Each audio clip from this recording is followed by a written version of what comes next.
Il y a des moments où tu te sens spirituellement fort. Il y a aussi des moments où tu te sens faible, où tu te sens sale, coupable et même vide de l'intérieur. J'ai l'impression qu'à ce moment que beaucoup de personnes font l'erreur. Ils font l'erreur de fuir la présence de Dieu. Aujourd'hui, je veux que tu m'écoutes. Quand tu tombes, ne fuis pas Dieu. Au contraire, cours vers lui. David, dans le livre de Psaume 51, après avoir commis un meurtre, il revient à Dieu. La Bible dit qu'il prie.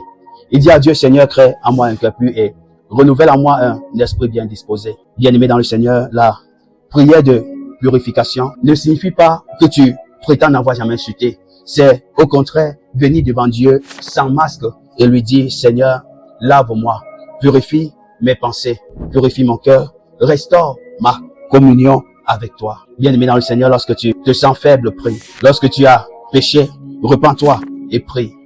Lorsque tu as les pensées qui sont devenues confuses, je veux t'encourager à prier davantage.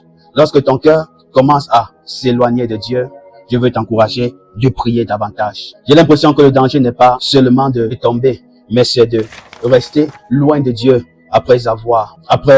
mais c'est de rester loin de Dieu après être tombé. Car le danger n'est pas seulement de tomber, c'est au contraire de rester loin de Dieu après être tombé. Aujourd'hui, je viens te dire, reviens à la source. Approchez-vous de Dieu et Dieu s'approchera de vous, disait Jacques.